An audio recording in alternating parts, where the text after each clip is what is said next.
Bassey was born on a stormy night in a small village.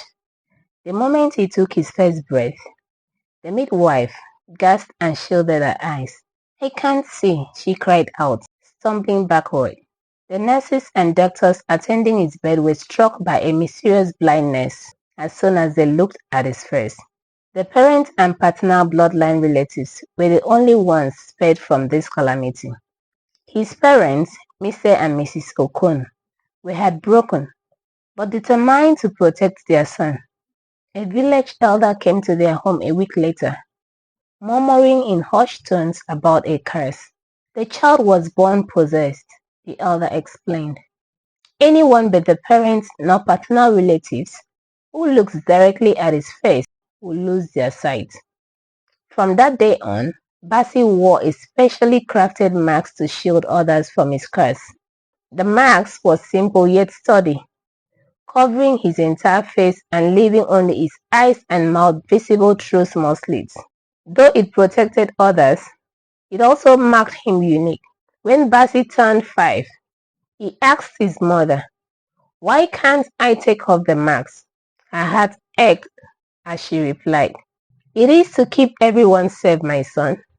One day, you will understand." As the years passed, Bassey became accustomed to the stares and whispers. He knew he was different, but he did not fully understand the weight of his curse.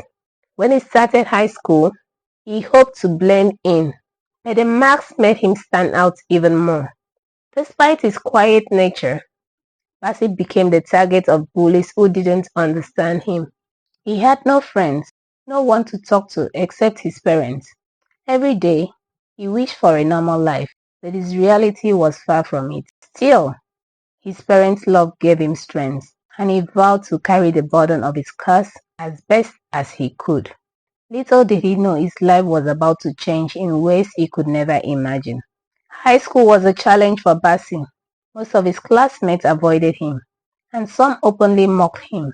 The masks he wore every day became the subject of cruel jokes, but the worst of them all was Henry, a boy who seemed to enjoy making Bassey's life miserable.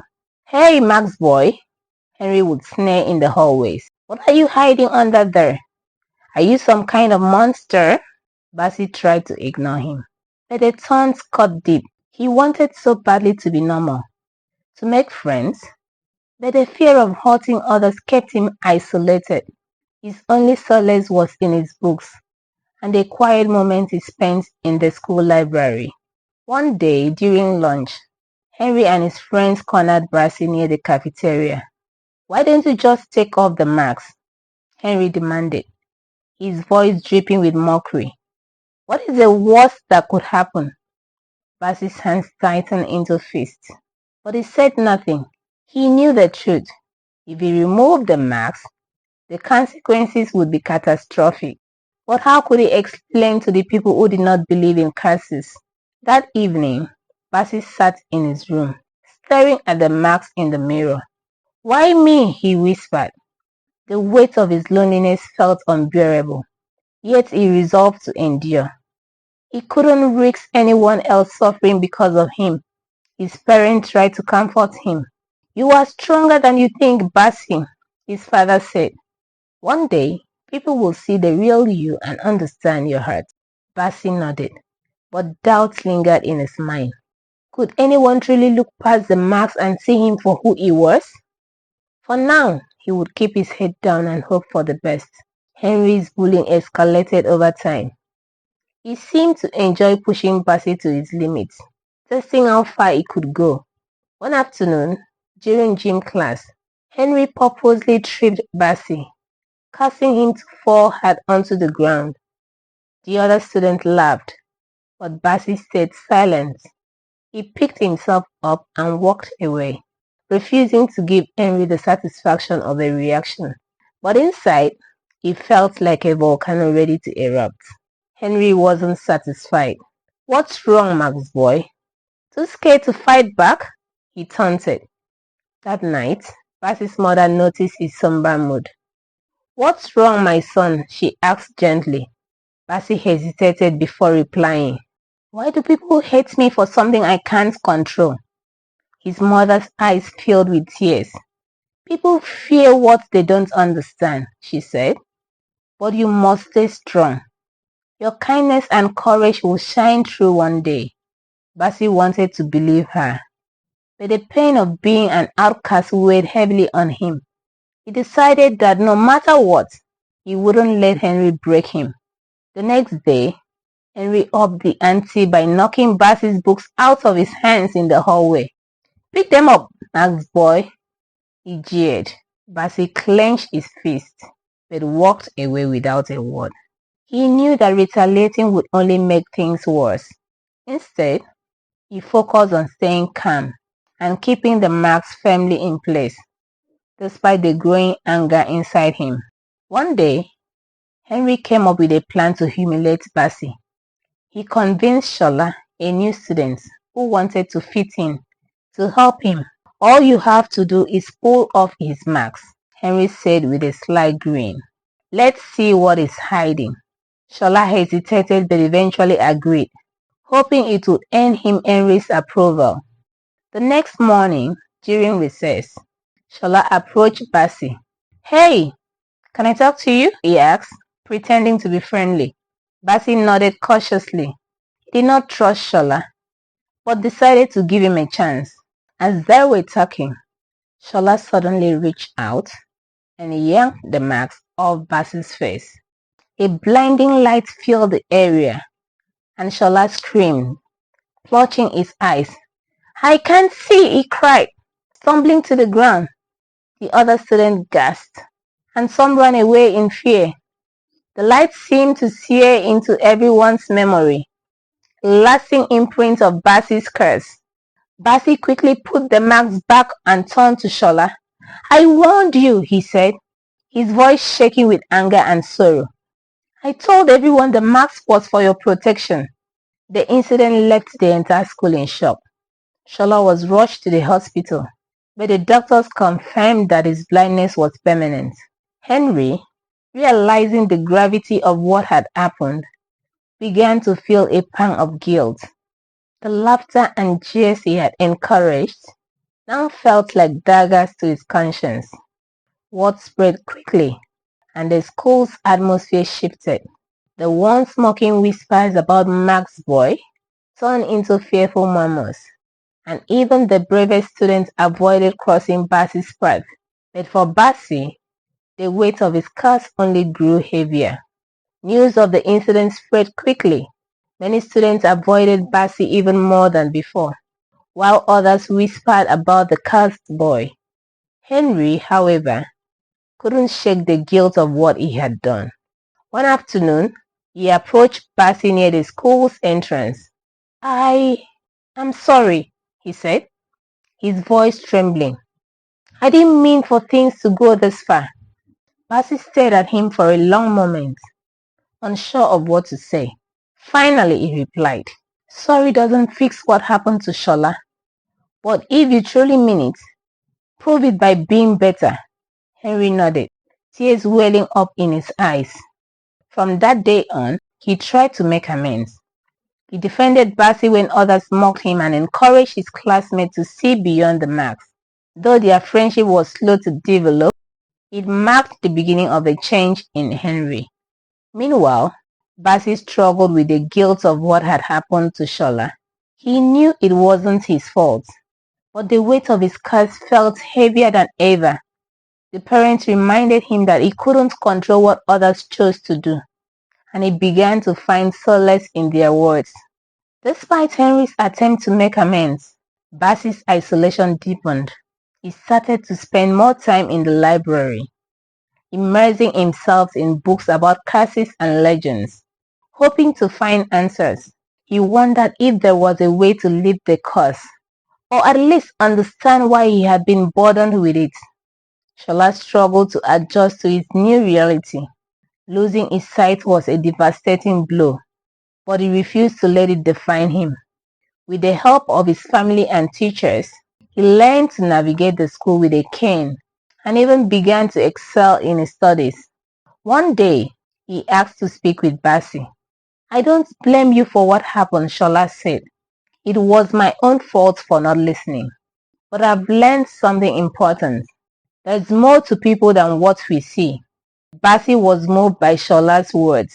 Thank you, he said. You are stronger than most people I know. Their conversation marked the start of an unexpected friendship. Shola's resilience inspired Bassey to see his own situation differently. Though the marks remained, Bassey began to feel less alone. Shola's ability to adapt reminded him that even in darkness, there could be light. Together, they began to challenge the perceptions of their peers. Shola's confidence and Bassey's quiet strength slowly changed the narrative around them.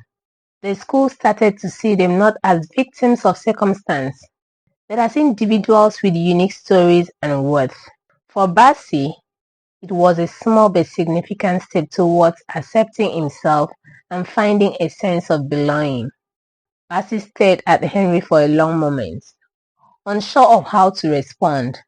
The words of apology hung awkwardly between them. For years, Henry had been the source of much of his pain, and now here he was, remorseful and vulnerable. Bassey took a deep breath. It's not easy to forgive someone who hurt you so much, he said firmly. But I know what it's like to carry a heavy burden. If you are truly sorry, then maybe it's time for both of us to let go. Henry nodded, his expression filled with relief and regret. Thank you, he whispered. I don't deserve it, but I'll try to be better.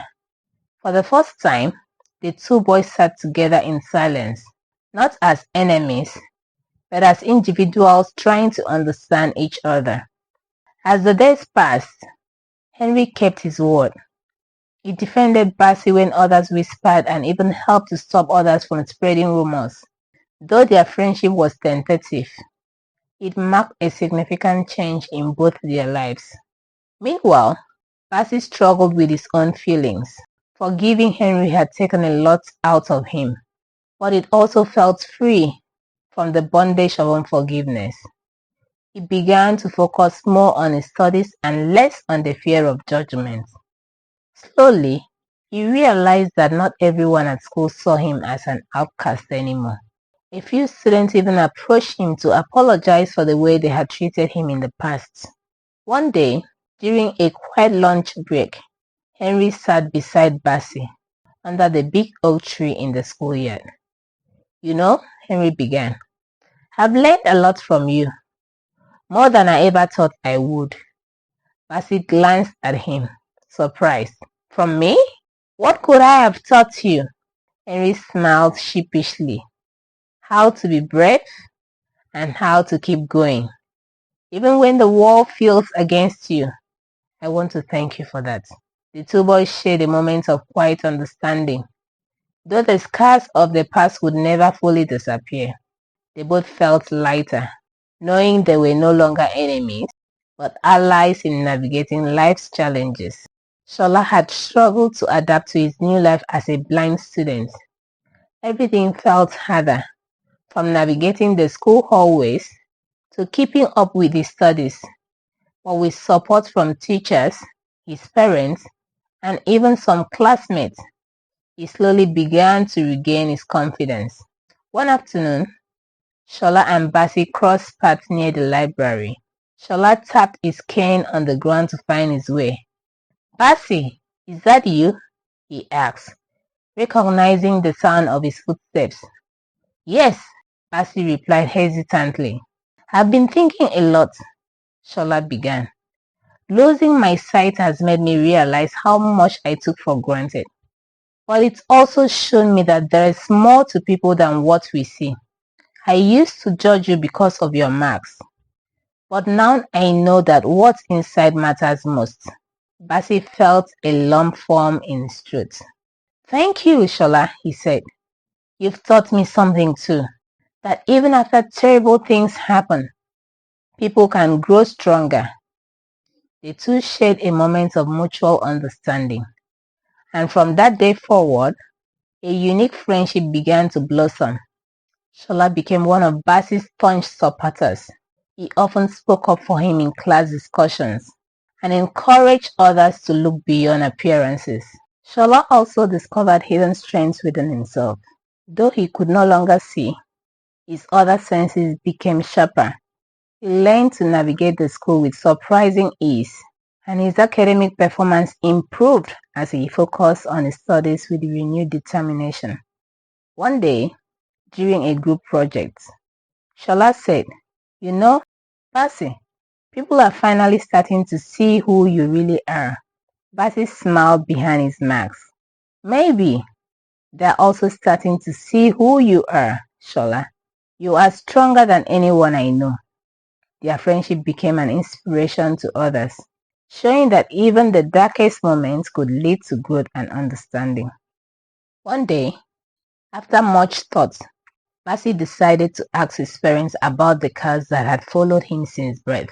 He wanted answers, not just for himself, but for those around him who had suffered because of it.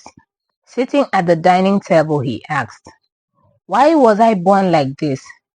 Do you know what caused it?"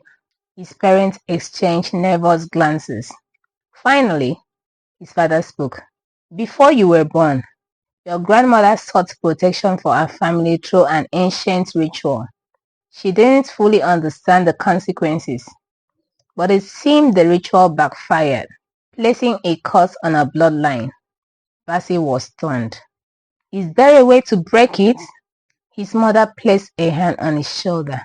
"There might be, but it requires great courage and selflessness. You have to find a way to make people see the good in you, despite the curse." Though the explanation did not provide an immediate solution, it gave Bassey hope. He resolved to focus on kindness and understanding, believing that perhaps this was the key to breaking the curse. Meanwhile, Bassey's parents sought out elders and scholars who might know more about the ritual.